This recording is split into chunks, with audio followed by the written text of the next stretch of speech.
سلام به همه، خیلی خوش اومدید به این برنامه. تا حالا فکر کردین که چطور گاهی وقتها بزرگترین دشمن ما خود ذهنمونه؟ امروز قراره با هم یه سفر هیجان انگیز داشته باشیم.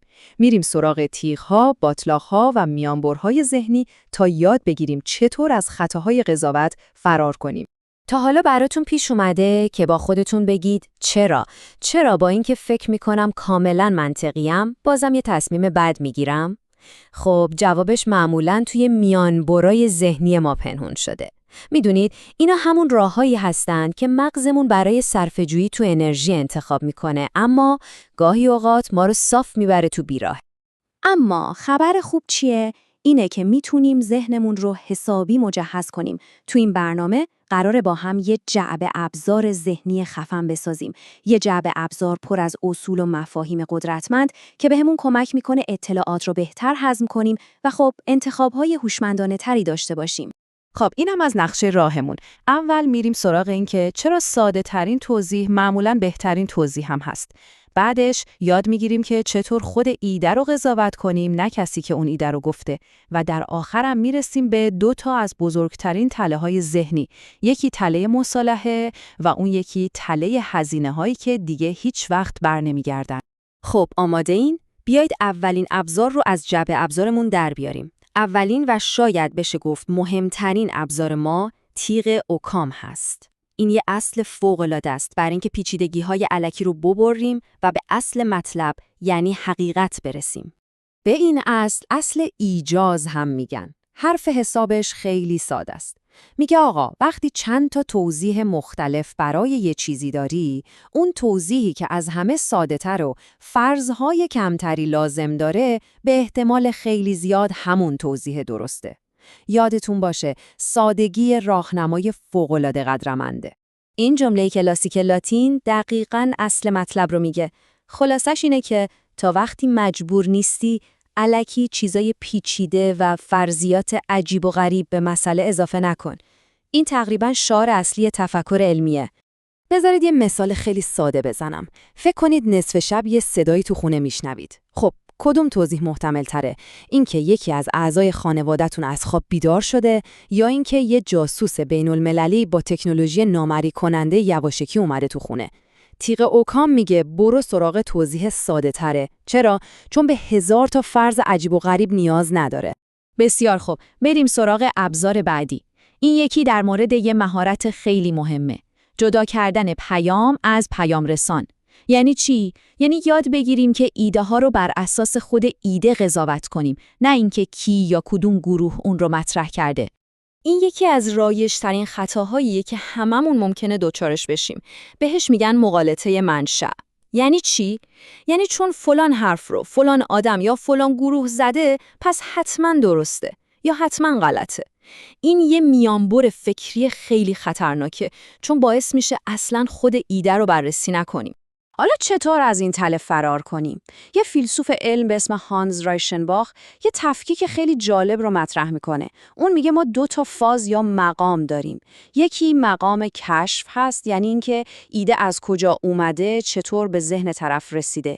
اون یکی مقام داوری هست، یعنی اینکه چطور اون ایده رو آزمایش میکنیم و میسنجیم. میدونی نکته کجاست؟ برای علم و منطق فقط دومی مهمه. اصلاً مهم نیست که ساختار بنزین توی خواب کشف شد. مهم اینه که بعداً تو آزمایشگاه اثبات شد. خب حالا میرسیم به یه مقالطه دفاعی خیلی جالب. اسمش هست هیچ اسکاتلندی واقعی. این یه جور ترفند ذهنیه. وقتی یه ادعای کلی میکنیم و یکی با یه مثال نقض ادعامون رو به چالش میکشه، ما به جای اینکه قبول کنیم اشتباه کردیم، سریع تعریفمون رو عوض میکنیم تا اون مثال نقض رو از بازی بیرون بندازیم. این دیالوگ کلاسیک رو ببینید، قشنگ مکانیزمش رو نشون میده. شخص الف به جای اینکه قبول کنه اشتباه کرده، خیلی راحت با اضافه کردن کلمه واقعی تعریف برنامه‌نویس رو دستکاری میکنه تا ادعای اولیش رو نجات بده. این دقیقاً یه جور فرار از منطق است. و حالا میرسیم به 2 تا از خطرناکترین تله‌های ذهنی. اینا واقعاً خطرناکن، چون یکیشون ما رو از پیدا کردن حقیقت دور میکنه و اون یکی باعث میشه منابع خیلی با ارزشمون رو الکی هدر بدیم.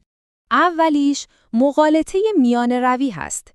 این مغالطه ما رو وسوسه میکنه که همیشه جواب وسط رو بگیریم و این یه تله بزرگه. ببینید، مصالحه و توافق شاید تو سیاست چیز خوبی باشه، اما وقتی دنبال حقیقت میگردیم همیشه راه درستی نیست. و نکته حیاتی دقیقاً همینه. حقیقت یه چیز عینیه، یه چیز واقعیه. قرار نیست با میانگین گرفتن از نظرهای مختلف بهش برسیم. بعضی وقتا یه طرف ماجرا 100% درسته و طرف دیگه 100% اشتباه. فکرش رو بکنید. یه نفر میگه زمین گرده، یه نفر دیگه میگه زمین تخته. خب آیا راه حل میانه اینه که بگیم زمین مثلا بیضی شکله؟ معلومه که نه. تو همچین مواردی حقیقت 100% یه طرف هست. هر نوع مصالحه‌ای با یه باور غلط فقط ما رو از واقعیت دور و دورتر میکنه. و اما بریم سراغ آخرین ابزارمون که برای مقابله با یکی از قوی‌ترین سوگیری‌های اقتصادی و حتی شخصی ماست، مغالطه هزینه غرق شده. یعنی چی؟ یعنی چون ما تا الان کلی پول، زمان یا انرژی پای یه کاری گذاشتیم، با اینکه ته دلمون میدونیم داره شکست میخوره، باز هم ولش نمی‌کنیم و ادامه میدیم. فرض کنید شما 2 میلیارد دلار روی یه پروژه سرمایه گذاری کردید و حالا فهمیدید که این پروژه به هیچ جا نمیرسه. این پول دیگه رفته. به قول معروف غرق شده. دیگه بر نمیگرده. حالا سوال اصلی اینه: آیا باید باز هم پول بیشتری تو این چاه بریزید؟ فقط و فقط به این خاطر که قبلاً کلی هزینه کردید؟ منطق خیلی واضح میگه نه.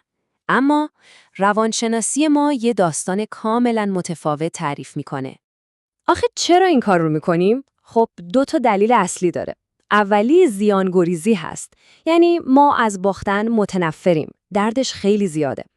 دومی اثر کنکورد هست که اسمش از همون هواپیمای معروفی میاد که با اینکه کلی ضرر میداد، دولت‌ها برای اینکه آبروشون نره به ساختش ادامه دادن. ما هم همینطوریم. نمیخوایم قبول کنیم که اشتباه کردیم. خب پس راه حل چیه؟